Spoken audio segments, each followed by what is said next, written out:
tens uma temática muito forte no teu canal, que são as gambiarras da natureza. Explica um pouco mais pra gente sobre isso. Eu sempre achei isso muito divertido, né? Quando eu descobri essa coisa, né? Porque todo mundo fala, né? A natureza é perfeita, tudo é encaixado no seu lugar. E de certa forma é um pouco mesmo. Só que tem alguns exemplos que a gente pensa... o que aconteceu aqui? Vamos usar um exemplo bem engraçado, por exemplo. Eu já fiz um vídeo desse sobre o pênis da fêmea, da hiena fêmea. Sabe a hiena? Sabe as hienas? Sim. Pois é. A hiena, ela tem ela tem um pênis. Que a gente chama de pseudopênis, porque é o clitóris dela extremamente desenvolvido. Não, eu achei que ele tinha falado errado. Não. O pênis da hiena fêmea. Como assim da hiena fêmea? Eu sempre enganado falar isso. A pessoa olha assim pra mim, o que você tá falando? Porque o que acontece? Na estrutura social das hienas, as fêmeas que são as matriarcas. Então elas que mandam. Por quê? Porque elas produzem testosterona em excesso. Elas que produzem mais testosterona que os homens. E na vida real também, sabe? Aquelas mulheres que fazem musculação, fisiculturismo. Quando elas tomam esteroides, né? Pra ficar maior, testosterona, elas ficam com as vozes mais grossas. Elas ficam com o clitóris um pouco se desenvolve também. Nas hienas, isso acontece. O clitóris delas é desenvolvido e fica igual um pênis. E aí o que acontece? Pra elas, quando vai ter reprodução, fica um negócio complicado de encaixar, né? E quando encaixa, pro bicho nascer, é muito doloroso. Além de ser muito doloroso pra sair, porque é uma estrutura fina, assim, mata muito dos filhotes. Tipo, 60%, 50%, 40% dos filhotes morrem por causa desse processo. Então, tipo assim, na natureza é bom, porque como as fêmeas vão mandar, elas vão cuidar dos filhotes, elas são fortes pra proteger os filhotes, então vai valer a pena, porque vai sobreviver mais pessoas, mais indivíduos, né? Mas que situação, né? Curiosa. Acho que situação, né?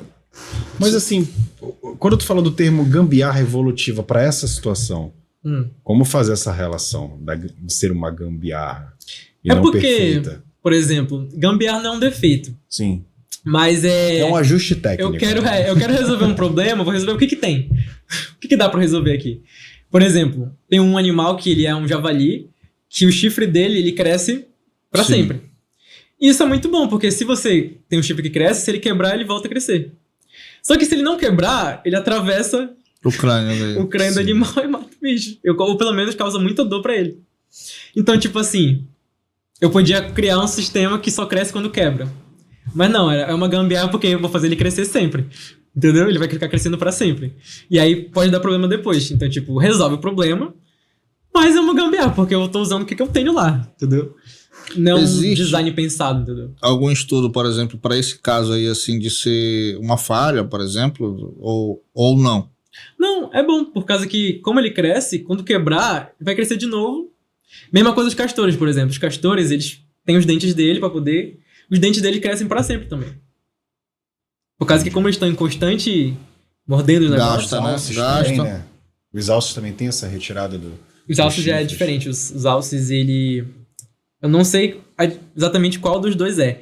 Mas existe o corno e existe o chifre. Um dos dois, acho que é o chifre. O chifre, ele é durante um período. Que as gazelas, por exemplo, elas criam esse chifre durante o período de reprodução. Pra lutar contra o macho, pra mostrar, olha como o meu chifre é maior do que os outros. E depois ele cai. O corno, ele é pra sempre.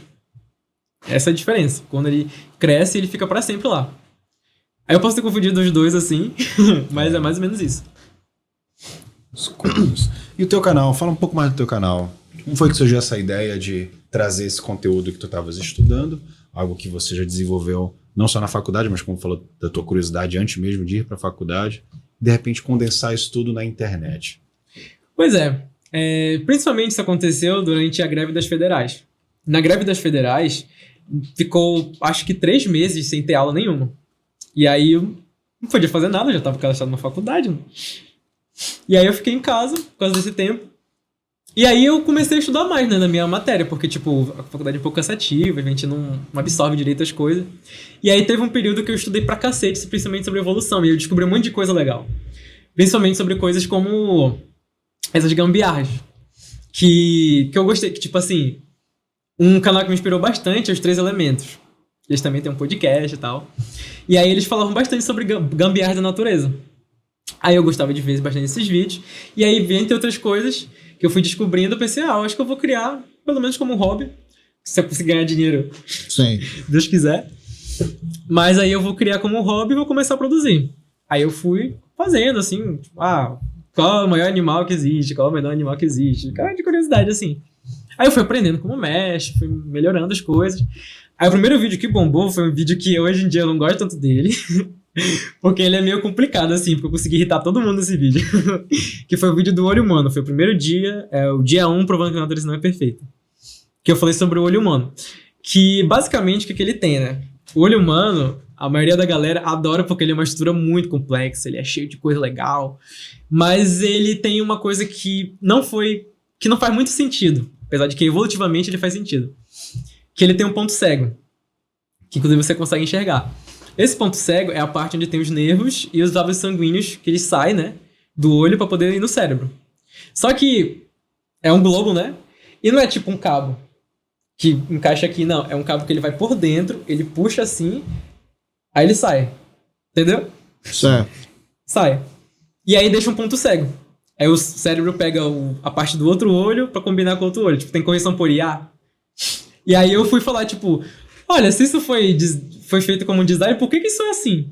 E se a gente é, tipo, uma melhor criação que existe, a gente é o mais evoluído. É o top da cadeia. Top porque, por exemplo, um polvo, ele tem dessa forma como deveria ser, como faz sentido. Porque um polvo, ele não tem pra dentro, né? Ele tem pra fora. Do coisa, né? Assim. E aí, eu consegui irritar biólogo, porque falaram, você tá comparando um bicho da vida terrestre com um bicho aquático, você tá maluco? Aí eu peguei as partes que é religiosa, tipo, mas a natureza é perfeita assim. E irritei todo mundo. Aí esse vídeo bombou, ele tá com 2 milhões de visualizações. Uau. Ele teve muito comentário, muita briga, muita discussão. Ainda tem lá. repercussão desse vídeo? Não, agora é outro. Já tem um outro. Já tem um outro. Que esse foi eu explicando por que o parto humano é doloroso. E por que os seres humanos eles são tão... cara, aí tu mexeu com... Já sabe, né? Já sabe. Não, mas fale mais sobre isso. Eu não tenho um gole d'água aqui. Esse segundo vídeo tá com 1,5 milhão.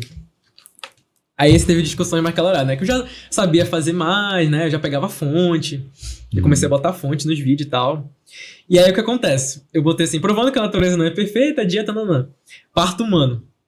Aí qual era o ponto desse vídeo, né? Que o parto humano, ele é muito doloroso.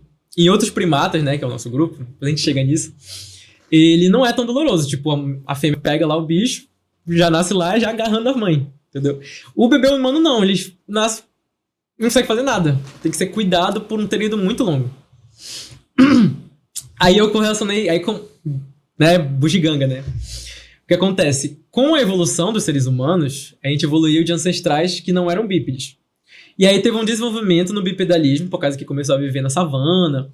E aí é bom tu poder enxergar, né? Você ficar em pé assim, poder enxergar os animais e tal. E aí teve esse bipedalismo.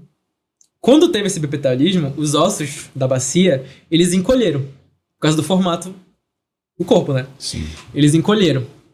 E aí a região da vagina, onde ficam os ossos lá, né? Também encolheu. Só que ao mesmo tempo, a cabeça, o cérebro humano se desenvolveu e ficou um cérebro maior. Pô, duas... Tá entendendo? Inversamente proporcional, né? Questões 2 inversamente proporcional. Só que aí, tipo, pra poder sair é aquele sofrimento, por causa que tem um monte de bugigante. Tipo, o próprio crânio do bebê, né? Dele ser fragmentado é pra poder ele conseguir sair. Porque teve tanto problema que tem que arranjar esses jeitos de resolver, entendeu? Tipo, tem que ter uma solução. Porque mesmo que a fêmea morra nesse parto, mesmo que diminua a quantidade de bebês, você ter a chance, você cuidar, né, de um bebê que tem um cérebro maior, né, então vai criar indivíduos mais inteligentes, que vão construir ferramentas e tal, vale a pena, entendeu? Então, tipo, mesmo com essa bugiganga, valeu a pena evolutivamente.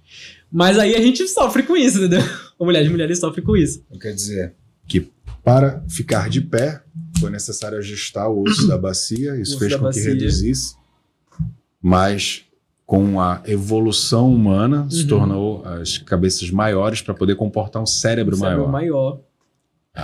Aí é que dá a confusão. Aí dá a dor, né? Na hora de sair. E também, por causa que a mulher sofre muito no parto. Por causa que essa região é menor, a cabeça é maior. E aí, Acontece por causa disso, porque outros primatas não acontece. Tipo, a fêmea tira e o bebê ele segura. E aí, né, a explicação do porquê que o bebê, ele ainda é inutilzinho, né, que eu falo no vídeo. Por causa que, como fica muito grande, chega um período tanto que a fêmea não consegue mais dar energia suficiente para aquele bicho, porque o bebê, a gente fala na biologia, né, que é o maior parasita do ser humano. Pesado, né? Pesado, né? Mas o bebê é o maior parasita, ele suga toda a mãe. Tem casos que a mãe morre por causa que o bebê, pra nascer, ele suga ela toda, inteira. Então, ele nasce inutilzinho por quê? Chega um ponto que ela não consegue mais manter ele, e ele tá muito grande. Então chegaria um ponto que ele não conseguiria mais sair. Então ele sai antes de estar totalmente desenvolvido. Entendi. Então o próprio corpo já entende a necessidade de expulsar, seria o feto. E aí a gente chama esse período de 3 meses depois disso de gestação. Eu acho que esse é o nome. Depois eu posso estar errado, mas tem um período que a gente chama de gestação posterior do nascimento. Que é aquele período que tem que ser amamentado, tem que ser cuidado, porque não consegue fazer nada. Sim. E aí é o término do desenvolvimento. Totalmente dependente. Uhum. Alguns crescem e continuam inútil, né? Não serve de nada Vai pra natureza. Só faz besteira. Só faz Tá se desenvolvendo com 35 anos. Com 35 anos ainda tá fazendo besteira ainda. Tá na casa dos pais ainda. Tá lá no seio da família. Casa hoje em dia é caro pra caramba. Tá difícil também, né? E aí, nesse vídeo teve muita repercussão, porque o povo falou, nossa, que legal, que interessante. Aí teve outro que falou, não, você tá errado. O certo, porque Deus falou ainda a religiosidade. Que a mulher ela tem que sofrer por causa do... Foi a maldição, né? Por causa do parto. Sim. Ela tem que sofrer as dores do parto por causa do pecado de Adão e Eva.